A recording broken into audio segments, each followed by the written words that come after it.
Week 4. We have our quote of the week. We will be finishing up chapter 11 and then looking at a case study and wrapping everything up. This week, you will be getting your review for the midterm. I'm going to try to get out a little bit earlier so that you do have, time to kind of look over it. Okay. Now, as we conclude chapter 11 on surgical instruments, I want to leave you with a powerful reminder. Passing instruments in the operating room is not just a technical skill. It is an actual act of service. Now, hear me out. Every instrument you pass holds the potential to ease someone's suffering, to facilitate healing, to actually save a life. It's more than mechanics. It's an art rooted in care, precision, and purpose. Lewis Carroll once said, "One of the deep secrets of life is that all that is really worth doing is what we do for others." This is especially true in our field. I know I've said it many of times. We are taking care of patients on some of their worst days. So each instrument that you hand off, each moment of readiness and focus is an offering to others, a patient, a surgeon, to your team. It's a way of saying, I'm here to help. I'm here to make this moment better. There are going to be times you feel the weight of that responsibility. Trust me, when the complexity or the speed or the operating room might just feel overwhelming. But remember, every moment you spend learning, every instrument that you master is a step towards fulfilling that larger purpose. You started this journey not just to gain skills, but to contribute something meaningful to the lives of others. So stay sharp, stay committed, and trust yourself. With each practice, with each pass, you guys are becoming skilled STs who embodies that secret of life, making what you do matter for others. Now, let's go ahead and finish this chapter strong, okay? Before, I want to make sure that everyone has this Quizlet. So this one has a little bit more instruments, okay? But like I mentioned, I have placed all of them. I think I may have missed one or two instruments. I think it's 400 and something instruments in total, okay? Now, just like we did last week, where you guys named a couple instruments, we're going to do that today because the rest of this chapter is not that long, all right? So what you see in front of you is true or false question. You can type in true or false. Name this instrument. Please type your answer in the chat. True or false? Is this a Lucas correct?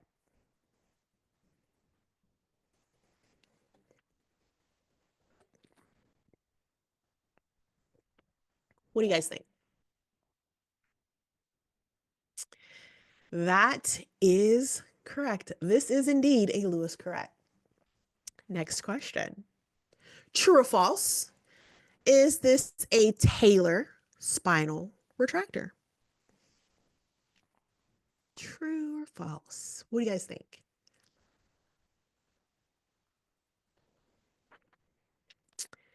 This one actually is a Taylor spinal retractor, okay? Now, this is why we're here, okay? So I kind of wanted to kind of go over some, but this is a Taylor spinal retractor. Once you guys get into the lab, this is one of those trust the process, okay? Once you guys get into the lab or even get into your field, you'll be able to actually have these instruments in your hand, okay? Next question. True or false? Is this a cryo wood needle holder?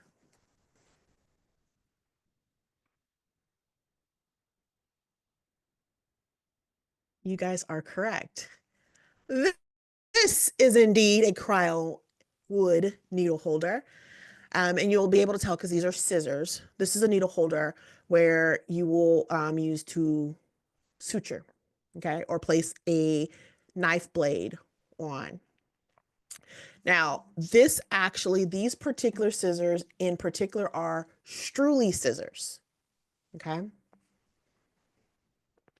All right.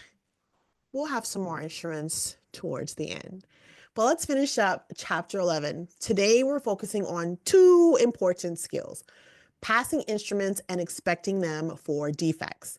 When passing instruments, remember that precision and anticipation are the key. Your goal is to keep the procedure flowing smoothly, flowing safely. Each pass is going to kind of just really help you and that doctor bond. What I mean is you're going to learn how your doctors like to receive things, and they're going to learn how you pass them. And it becomes like a beautiful dance, a well-oiled machine, especially have the opportunity to work with a particular surgeon more often. Now, inspecting our instruments is really important. Why do you guys think it's important to inspect instruments?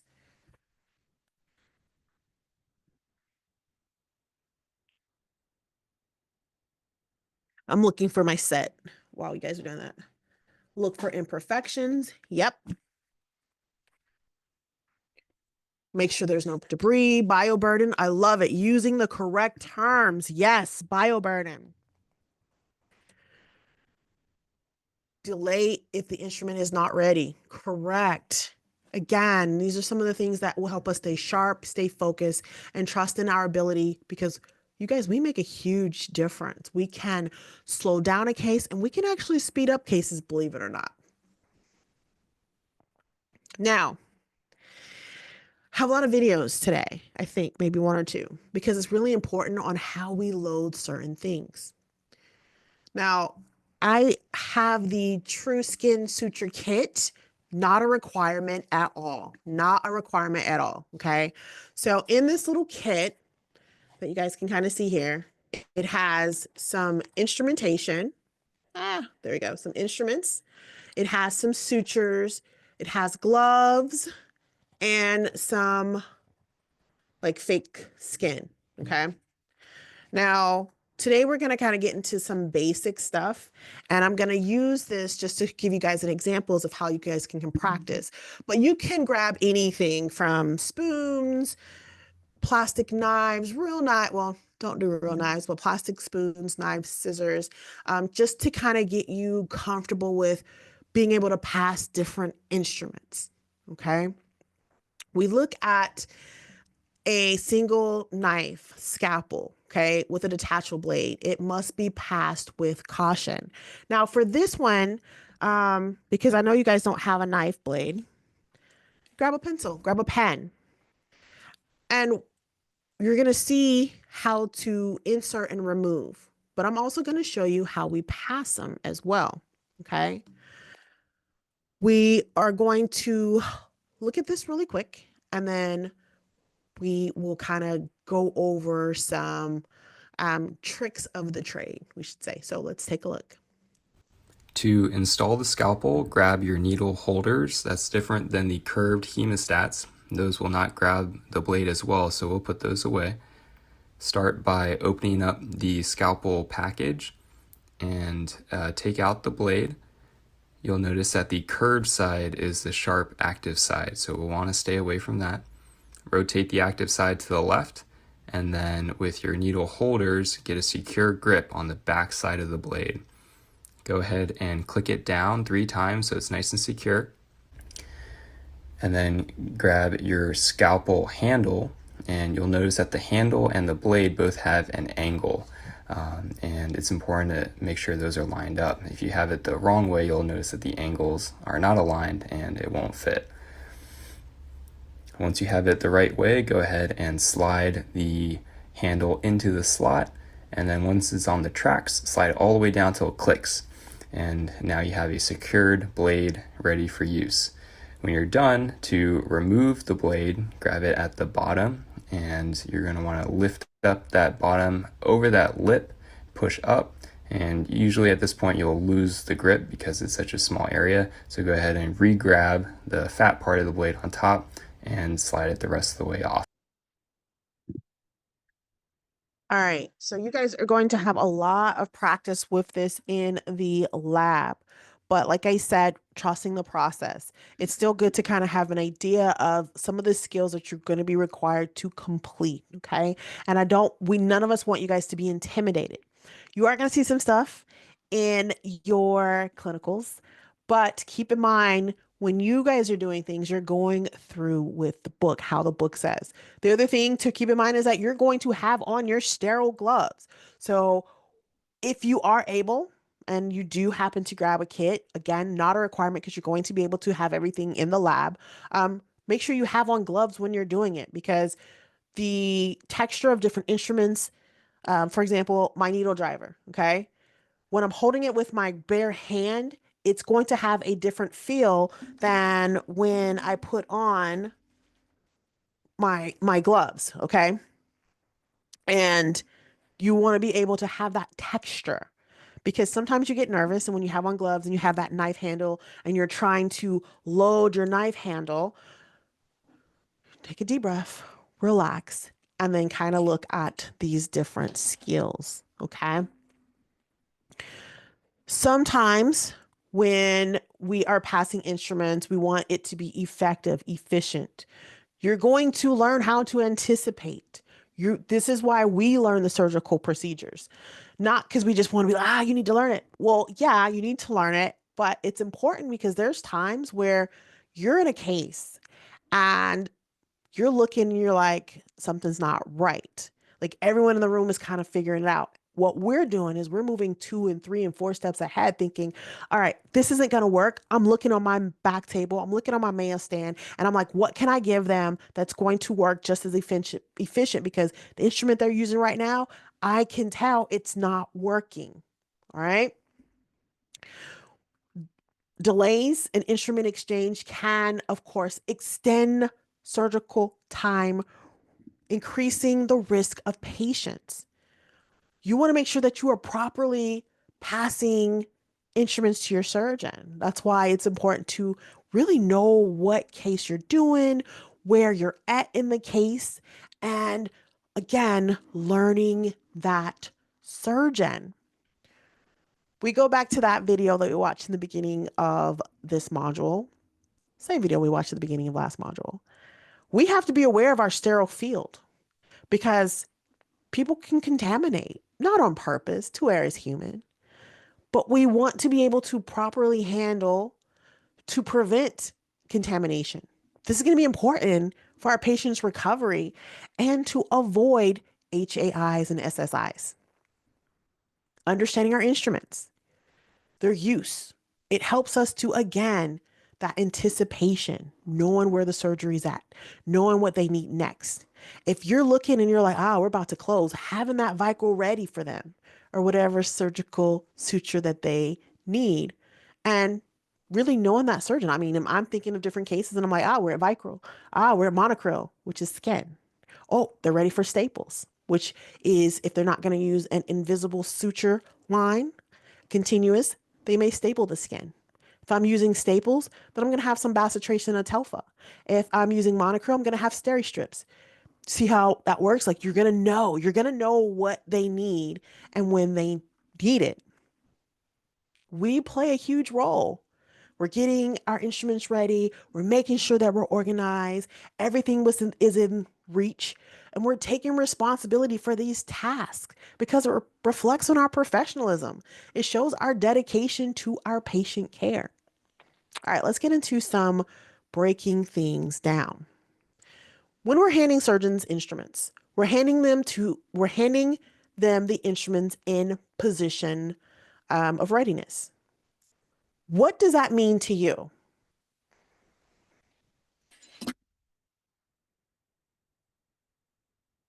Let me grab.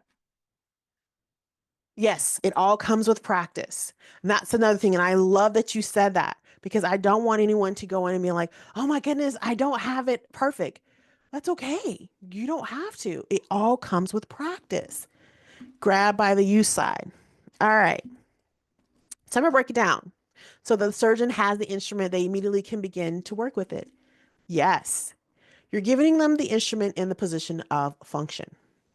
Oftentimes, surgeons are not going to look at you, especially if you're under a microscope, especially if you're doing an ear case and every instrument is precise.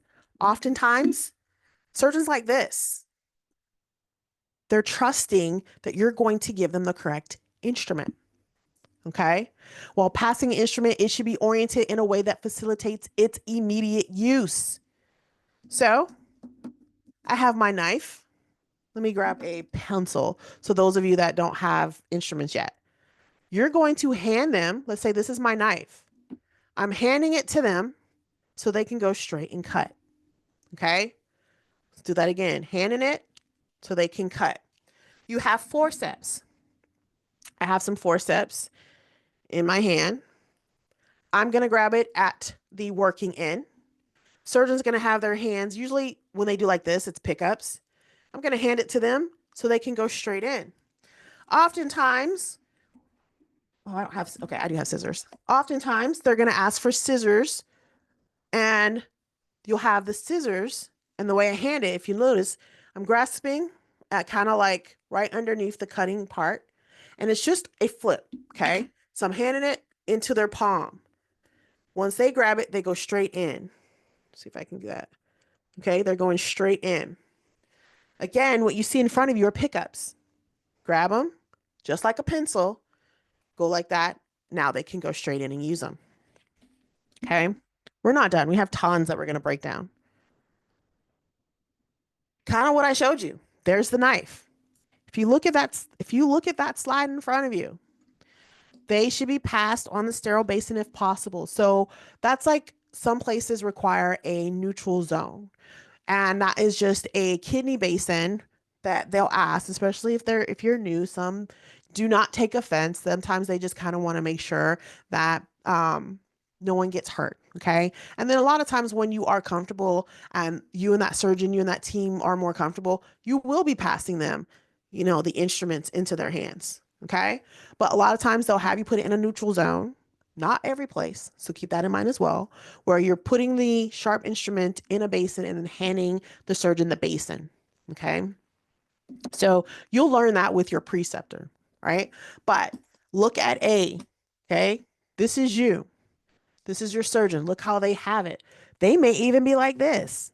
Okay. They're not going to look a lot of times. So they're expecting that instrument to go straight into their hand in the correct position so they can do what they have to do. Okay. Pickups. Again, this is you over here. Tips are going to be, again, down. I'm ambidextrous, so I can pass left and right. If you're not ambidextrous, I promise you, you're going to gain some type of ambidextriality. You can use that word. I made it up. You're going to gain it. I promise you, because there's often times where you won't be able to use your dominant hand. So you will have to you may have this hand holding retraction. Okay. Let's say you're left-handed and now you have no choice to pick up something and hand it to them in their right hand or vice versa. You're holding retraction here. Now you've got to hand it to them this way. Okay. Again, I love how Shamin said it comes with practice. Don't go in there thinking, oh my gosh, I gotta do it perfect.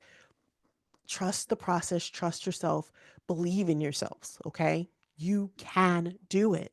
And the first time you come out of a case and you're like, yes, it just gives you more confidence. And if a case doesn't go that well, take it as a learning, like, the doctor likes it handed this way. I'm going to do it this way next time, okay? It's all about learning. You don't lose, you just learn, all right? Now, scissors. You see these two hands right there, right? A lot of times when the doctor is asking for scissors, you're going to see this. Now, this is key. When you're in surgical cases, it's going to depend where you're at. What do I mean? If you're at skin incision, you give them the knife,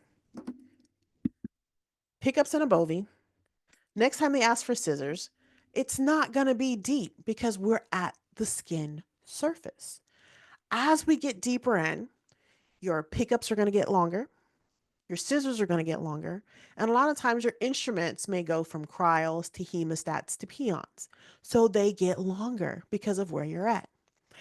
Another way to anticipate, you're looking. Your retractors are going to get longer. You may start off with sin rakes, DeBakey's, or no, sin rakes, Adson's, tissue scissors. Pickups, DeBakey's now, Bovie, extended Bovie tip. I go from a sin rake to an Army Navy to a Wheatlander.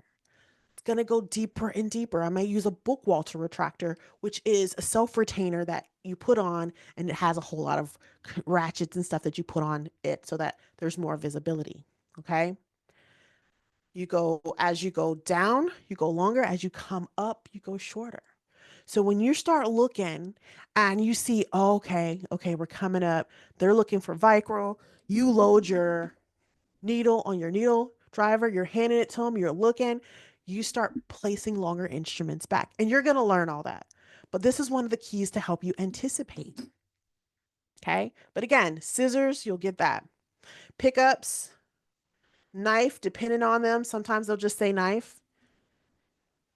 Clamp, hemostat. See how they're handing it. They have a right angle in their hand. Surgeon has their hand out.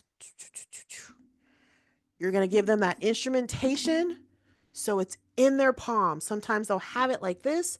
You want to put it in their palm so they can feel it. Don't kind of like try to lightly put it in. They're going to sometimes say, give it to me like you mean it.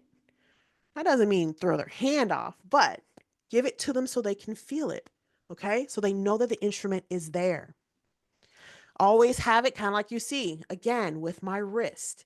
Okay. Just with the wrist. Like I said, grabbing an instrument kit is not required. I'm not nerd, so I like to have things, one, to demonstrate, and then the two, kind of show you, hey, just to um, get you a little bit more familiar until you get into the lab. And in the lab, you're going to have your hands on everything. All right. Now with retractors, I do not have a retractor. No, I don't have a retractor in here, but with retractors, you have it pointing down towards the wound. When I have a Wheatlander or a Gelpie, they have very sharp ends. Okay. We look at this retractor here and you see where their hands are. You want to make sure that when you pass this to them, your glove does not get caught on this sharp part. So I'm handing it and I kind of go like with a backwards motion. Okay. So like, here's my doctor. I'm handing it to them like that. They go straight down. I'm going up so that when they go down, my hand goes up. I'm not getting caught up in that type of instrument. Okay. So this is kind of what this hand is doing. Here's my surgeon. Here's my retractor. Up, down, away. Does that make sense? Okay. All right, cool. Our needle holder. With your needle holder, you're going to have a suture in here. The surgeon is left-handed, you load it left. The surgeon is right, you load it right. How would I know? Because that's another question I get. How would I know? If you are right-handed and you load that needle and you're able to use it, it's right-handed. If you load that needle the same way and give it to a doctor, they can't use it because the needle is pointing up. Okay? So the needle is always going to point down. So when you're loading it, let's say you're right-handed, you load that needle, you hand it to your surgeon so they can go straight in, needles pointing down. Oftentimes we tell you just to flip the needle. You're going to learn it in the lab. Trust the process. Flip the needle for a left-handed surgeon so now they can go. Okay? The very first time you hand the surgeon the needle, you'll watch how they do it. They're going to adjust it. Don't get offended because you're learning each other. Watch them, see how they do it, and then you place it where they had it last time. Okay? Again, trust your process. Now, let's watch it all come together. Keep in mind that instruments should be passed purposefully, securely. They need to be passed by grasping them at that midsection. So that's where you saw me. I do a lot of at the wrist to kind of show you. I have complete control over this instrument. I promise you. I can get it to that surgeon no matter where they at, no matter what hand they need it. Don't let the surgeon scare you. They put their pants on just like we do. So if someone says surgeons sound scary, they're good. You'll trust me when you see you're good. I promise you. Now, when you're passing a power driven instrument, so I have a drill in here, you're handing it down so that you can pass it to them in the same position of function.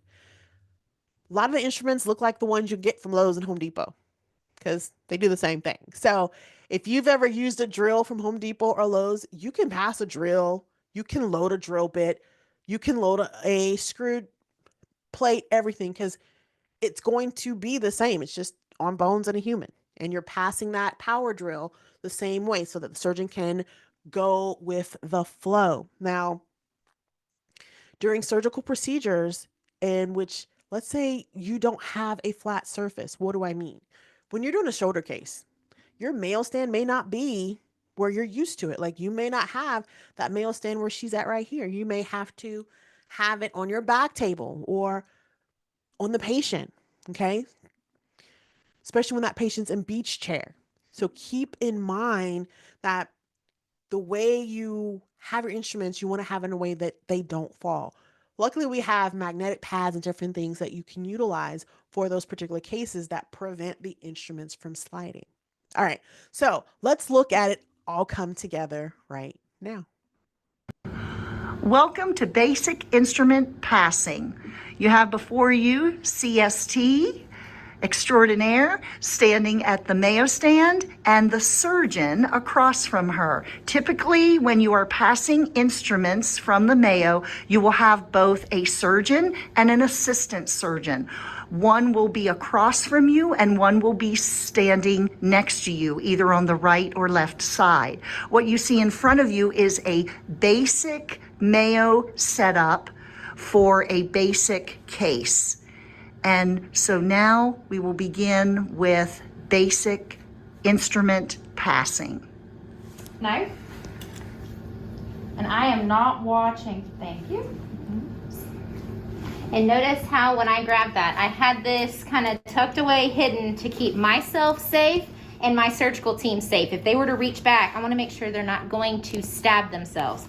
So I'm going to pull it out just like I'm going to hand it to them. The blade, the sharp end is pointed down or facing down.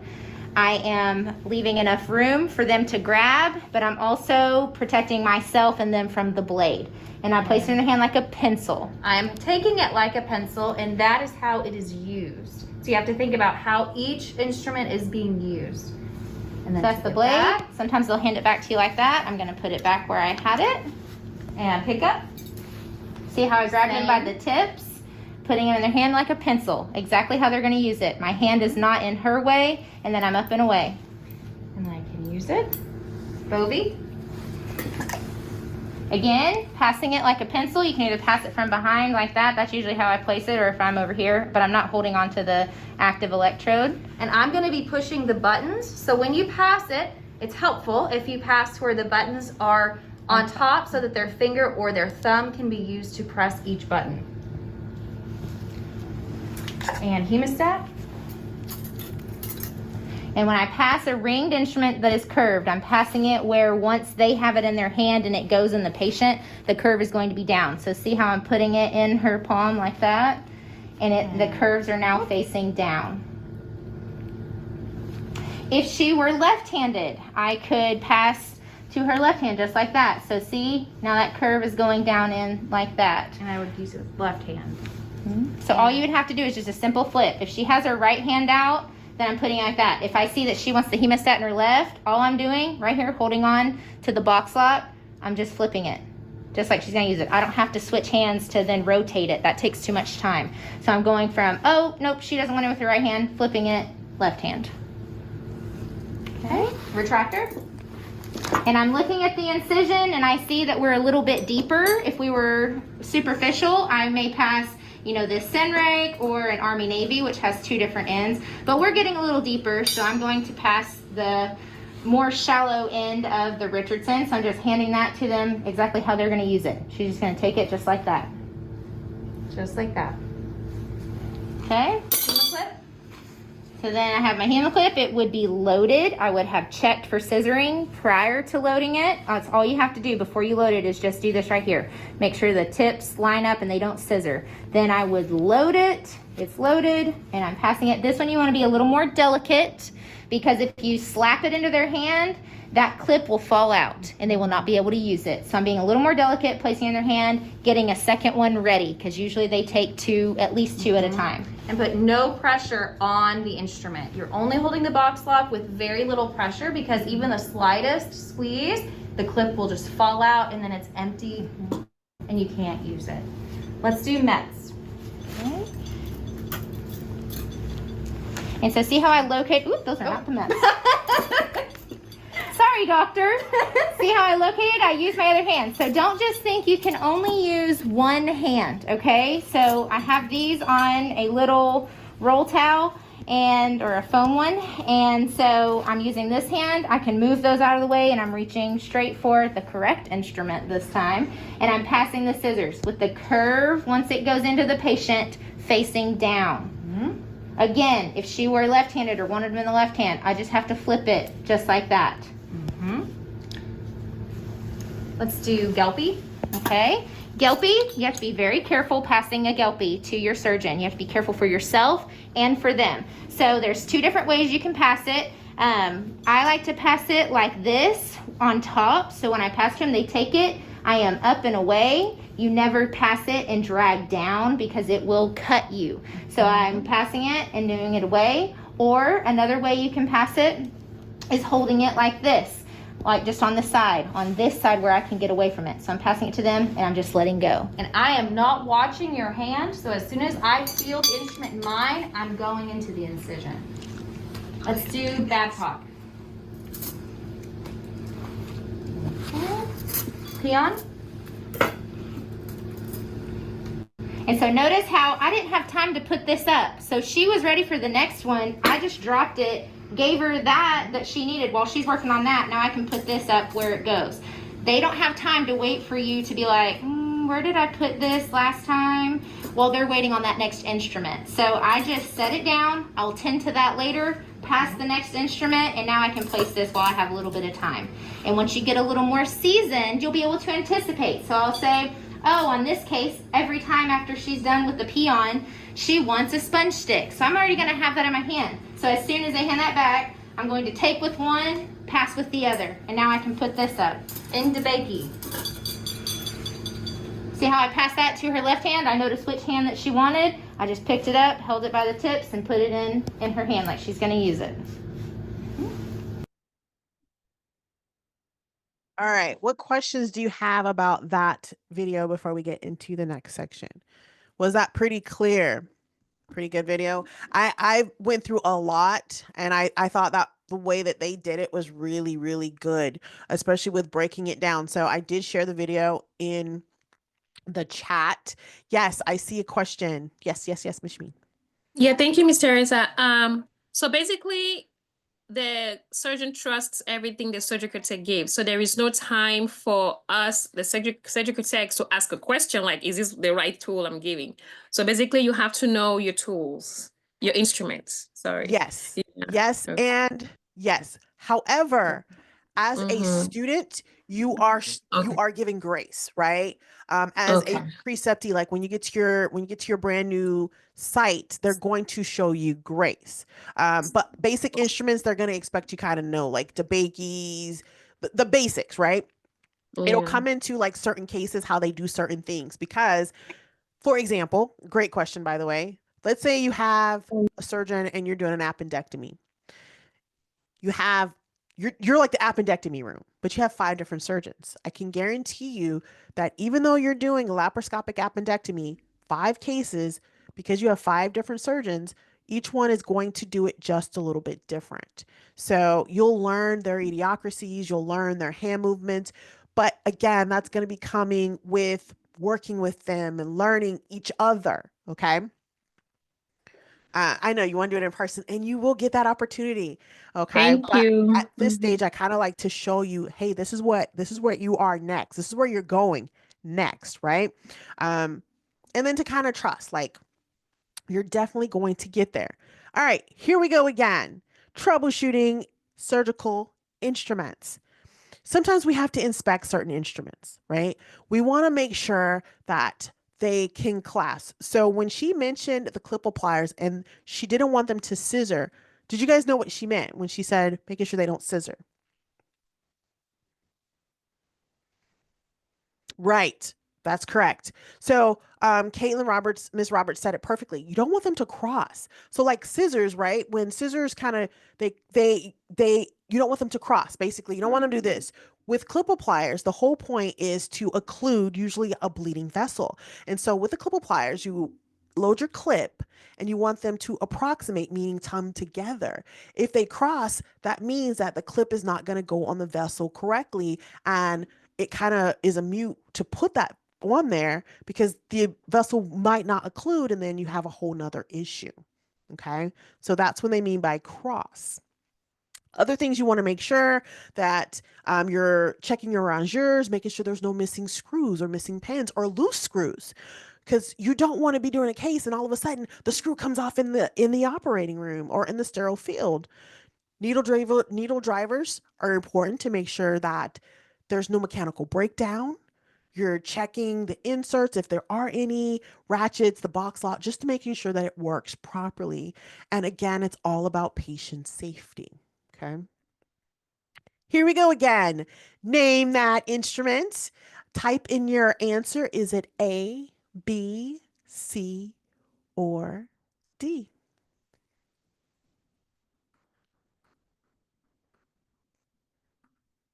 Okay.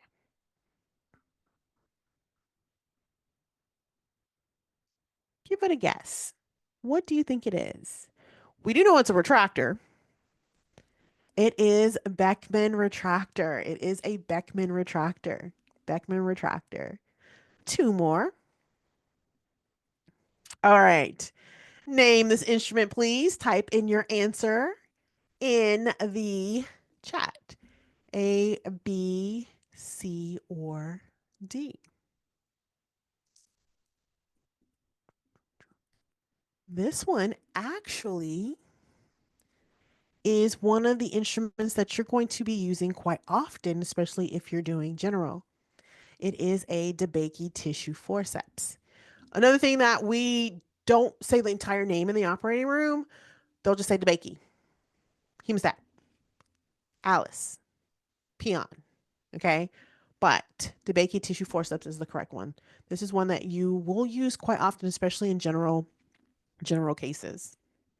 And the last one that we're going to look at before we get into our group study, we're going to do it as a group. Is this A, B, C, or D?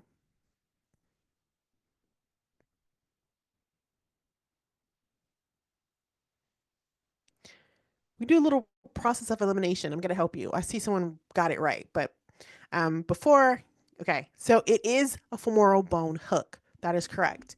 Process of elimination, the skin hook is going to be a little bit smaller. Spacer implant holder, I want you to think about what it's doing. It's saving space for something, right? So this is not necessarily that. This is going to be where we sticking this in the bone and sometimes you're dislocating, doing whatever we need to do. And it's not a graft shaver because that's going to be something that's going to be a little bit thinner. It's going to kind of just shave what we need it to shave. So, all right, everyone, let's talk.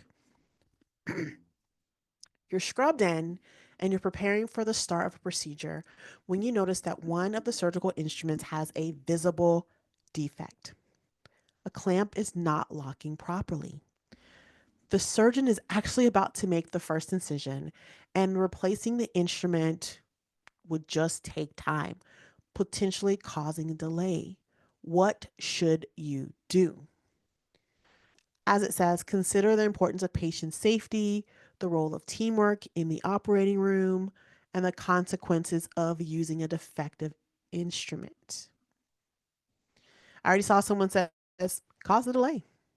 Patient safety is important. Ask circulator to help replace. Definitely a good one. Anything else that we're going to do in this case? Make sure we tell the surgeon, right? Hey, doc, before you cut, I need to let you know, I just checked this instrument. We need to get you another one. You can't use this one. Speak up. Alert the surgeon. Tell the surgeon. Why? Because we are the patient's advocate. Most definitely. I'd rather delay a case and know that there may be some consequences versus using an instrument that could cause harm, right? That could put not only the patient in danger, but the team as well. Let's say the instrument is defective. Let's say it's your Bovie, right? We learned about fires last module. So now we're using a defective Bovie and the patient catches on fire. Now what, right? Because we didn't speak up. Or we grabbed an instrument, we're like, it's okay, it's not going to be a big deal. And it comes apart at an intricate part where we needed that vessel clamped. Now that vessel's not clamped, now that patient's bleeding out. Granted, I know that's a little extreme, but things can happen. Anything else? We've alerted the surgeon, we spoke up. I'm pretty comfortable with that. How's everyone else? Pretty good. I mean, we've done what we could. We've asked for help, we told the surgeon, and we asked for a replacement. Okay. Do you think there may be a time where patient is scheduled, instruments were supposed to be ready, but they're not, and the case is canceled? Is that a possibility? Yes, I have been there. It does happen because at the end of the day, it's about the patient's safety, especially if it was one of those cases that we plan weeks in advance, or we know that we need to get an instrument from a particular facility. They told us it was going to be there and it's not. We're going to delay versus putting that patient under anesthesia because that can cause even more issues. All right. What questions do you have for me?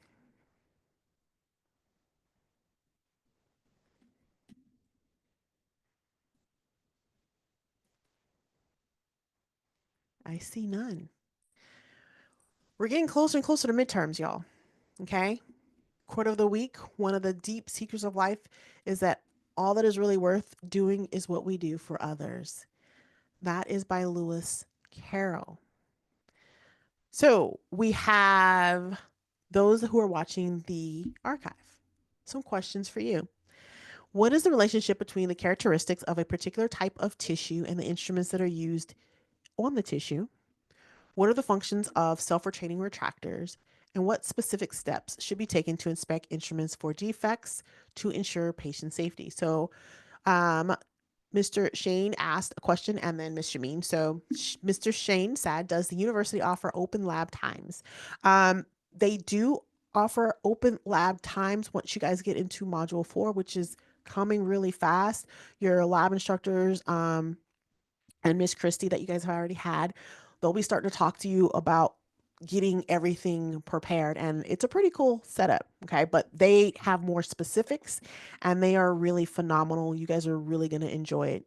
I already know you guys are going to love it because they are doing some really cool cases that you're going to be doing in the operating room. So great question, and be on the lookout for that because it's kind of really cool when they kind of set you guys up and you got to get to do everything that you're learning in this module and more.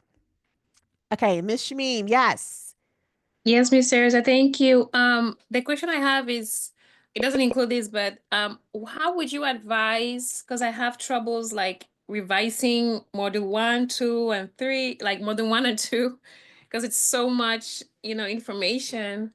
How would you advise like how to revise for your ST exam and how to combine all of that? I mean, Okay, so you mean for the yeah. certification exam? Yes. Okay. How do So one yeah. of the things, and I can only go by what worked for me, everybody is different. So one of the things that did work for me is I did find different Quizlets. I used I don't think you guys have it, but I did use North Star. I have a copy and I can start sharing some of the questions because the questions, they're not going to change that much. We do get new questions on robotics that I can kind of add, but I use the North Star to help me prepare for my CST exam. A week before my exam, I did not look at the book. And I'm going to tell you why. You guys are going through this program. A lot of the information you're going to already know. And a lot of the questions are kind of like, what would you do with? Like they give you a lot of scenarios where you're kind of going through and you're like, this is what would be the best option. Okay. Um, Make sure you get enough rest, which I know is cliche, but that is one of the things that did really help me. I tried to scoop up as much CST information that I can so that by the time I got to that last week before, I was able. The good thing is Miss Allen does have a lot of great resources that she's going to share with you guys. You guys do get to do a couple practice CST exams, which is really big too, because you get that um, question fatigue out of the way. What do I mean? Well, at this point, I think the longest amount of questions you guys had is what, 60 maybe? Is that the longest? Or am I even, not even? That CST exam is 3 to 4 hours. And the way that it works is you have so many questions, you answer so many correct questions, and then it'll stop you for you to pass. And then it'll keep going until you either pass or we're not even going to say that other one because I'm claiming it for everybody in here, but you kind of can get it. It kind of like some people may have 150 questions. You get all those right. Some people may go up to as many as 175. Okay. But you do get to get a couple practice tests out of the way that's going to help kind of get those jitters out. It's also going to help to kind of guide to where you need to kind of focus a little bit more on.